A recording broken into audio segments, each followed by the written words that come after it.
Alors maintenant, un exemple avec une image couleur. Parce qu'il y en a qui en ont marre de noir et blanc. Donc nous allons importer une image en couleur. Où c'est que j'en ai? Dans HD, application, Photoshop. Là, j'ai sûrement une image couleur. Dans les exemples, la dune. Ah, j'ai toutes les formes de dune, là. Il y a un truc avec des palmiers. C'est où ce palmier? Il est là, le palmier. Ça, c'est génial. Le palmier. Si, ça marche. C'est le profil colorimétrique.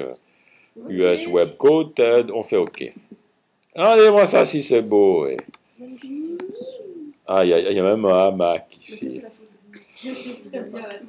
Ah là là là là. Palmier. Donc ici, j'ai l'import de mon image. Alors, je reprends la fonction de vectorisation dynamique. Là, vous regarderez vos cours après. Là. Option de vectorisation. Je demande l'aperçu. Voilà mon palmier en noir-blanc. C'est vrai que c'est pas terrible. Hein. Alors, je le mets en couleur. Hop, voilà. Et là, je peux choisir le nombre de couleurs. J'en ai 6. C'est comme si j'avais fait une mosaïque. Hein. C'est un petit peu à la Andy Warhol. Non. Qu'est-ce que ça fait? Andy Warhol ne fait pas de mosaïque. Non, il ne fait pas de la mosaïque. Et puis là, on peut mettre jusqu'à 256 couleurs. Mettons 256, effectivement. Ça va flasher. Et je crois pas là. Allez. Oui, il y a quand même des petites tâches, il y en a beaucoup. On est déçus, hein.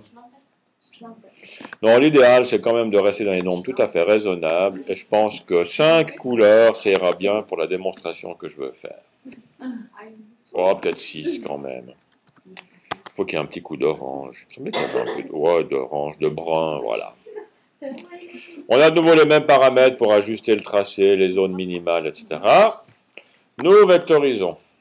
Nous avons vectorisé. Nous allons récupérer les contours. Donc nous décomposons l'objet, le fond, tac. Et là, c'est comme si on l'avait dessiné avec la plume. On a de nouveau le groupe dedans, etc. Nous allons dissocier et dissocier encore. Et maintenant, tous mes objets sont là. Je peux en prendre un. 80 000 points. Il est... Je sais pas où il est.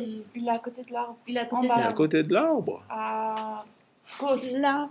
Ah, il est là. Moi, je le vois. Ah ouais, là. Il est là. Ah ouais. Ah, vous avez des bons yeux, alors.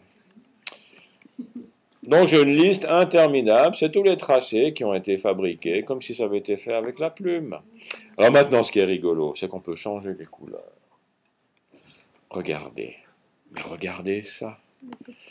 Je sélectionne le bleu qui est là. Clic. Ce bleu-là. Si je veux être sûr de prendre tous les bleus identiques, je vais dans Sélection, je choisis les objets identiques, la même couleur de fond. Couleur de fond. Voilà, tous ces bleus-là. La couleur, elle est là. Cette couleur... Ah, minute, pas tout de suite, pas tout de suite, pas tout de suite. Je mets cette couleur dans le nuancier. Elle est là. Je double-clique, mais bien sûr qu'on peut mettre du rose. Je lui donne un nom. Couleur 1. Je la mets en ton direct. Ton direct veut dire qu'elle pourrait être imprimée avec une encre séparée. Mais ça veut dire qu'elle pourra aussi être changée après coup. Et je valide. Maintenant, je prends une deuxième couleur, le bleu plus clair. Je prends tous les objets qui sont identiques, même couleur de fond. Je récupère la couleur dans la palette des couleurs, je le mets dans le nuancier, donc je la glisse, je double-clique, c'est la couleur numéro 2. Je la mets en ton direct et je valide. Je prends une troisième. On n'a que 5 couleurs, donc c'est pas très long. Hein. Je prends la sélection des objets identiques, même couleur de fond. Je récupère la couleur, je le mets dans le nuancier. Je prends une respiration. Je mets la couleur numéro 3 en ton direct. Je valide, etc. Alors maintenant, là où c'est extraordinaire, je désélectionne.